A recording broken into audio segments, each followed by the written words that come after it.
जहाजों का है तो समझे आपके जहाज। अच्छा एक बात और भी तिवारी साहब कि इंडिया इतने आसानी से मानने वाला नहीं था, उसका इतना बड़ा नुकसान अगर नहीं होता तो इंडिया ने तो सोच लिया था अगर इतना भी होगा तो मानेगा।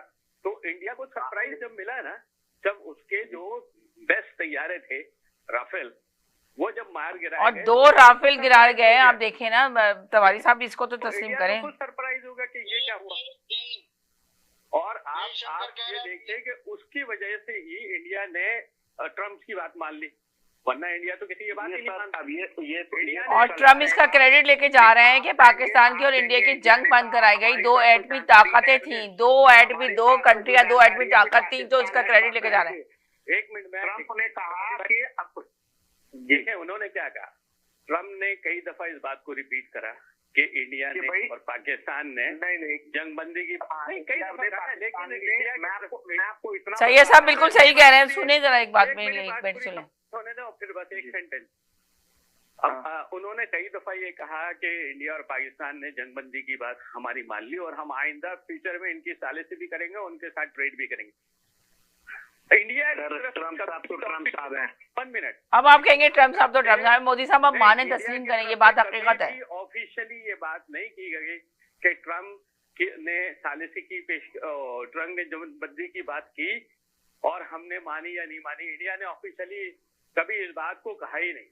तो अगर इंडिया ने हमेशा इस बात से इनकार किया कि हमें दूसरी कंट्री का इनकार नहीं करा ट्रम्प की बात का तो इनकार ही नहीं करा ना उन्होंने।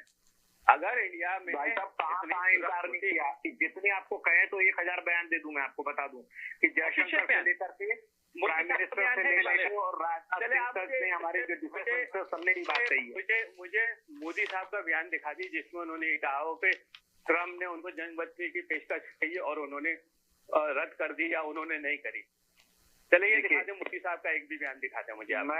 मैं देखिए नहीं ये तो हकीकत है जो ये साहब कह रहे हैं। तिवारी साहब आप बात मानेंगे इसलिए कि ट्रम्प ने इसका क्रेडिट लेके जा रहे हैं और मानी। जी तिवारी साहब आरएसएस के आदमी है, ये नहीं मानेंगे।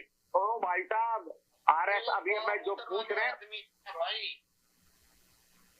मैं सैयद साहब आपकी बात का जवाब दे रहा हूँ।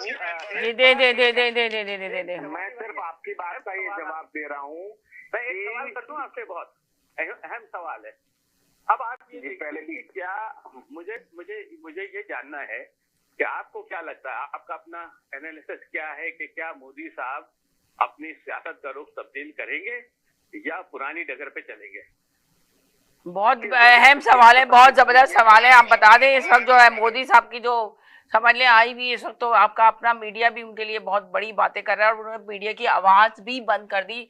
तिवारी साहब मोदी साहब ने आवाज बंद हो गई, रोज तो आ रहा है सब कुछ, सारे टीवी चैनल वो उनकी कंट्रोल में बात करता है। देखिए साफियों को पकड़ लिया जाता है, आजाद मीडिया को बंद कर दिया उन्होंने, वो अपने कंट्रोल में बात करा रहे हैं। मीडिया का गला अमेरिका में रौंदा गया जब पकड़ा गया कि वहां पर अगर आप कहीं पे भी इस तरह चले, अगर अभी जो सैयद साहब ने सवाल किया उसका जवाब दे दें। आप तो मानने के लिए तैयार नहीं है कि मीडिया का कंट्रोल में मोदी ने कंट्रोल किया हुआ है और उन्हें जी इस तरह भी रख लें कि अगर इंडिया को सुपर पावर बनना है जी तो क्या उसको अकलियतों को माइनस करके वो सुपर पावर बन सकता है? कभी भी नहीं, ना करेगा, ना है, ना हुआ है, ना कभी होगा, कभी भी नहीं हो सकता। यही मैं कह रहा हूं कि मोदी तब्दील करना पड़ेगा।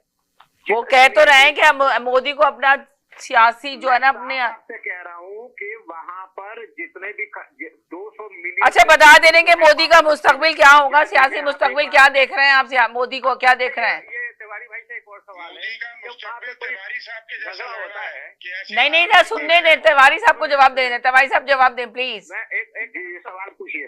अब ये कह रहे हैं ना कि अभी तो पूछा सैयद साहब ने सवाल, आपने जवाब ही नहीं दिया। देखिए कि यूपी में और अभी जो है आपके वहाँ अजमेर वगैरह में, राजस्थान में कुछ वाकयात हुए जहाँ पे हिंदू मुस्लिम का मामला था।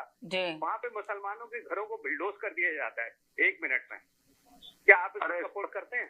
कहा कि मेरी बात सुनिए, वहाँ पे भारत में सुप्रीम कोर्ट है, अगर किसी का भी कोई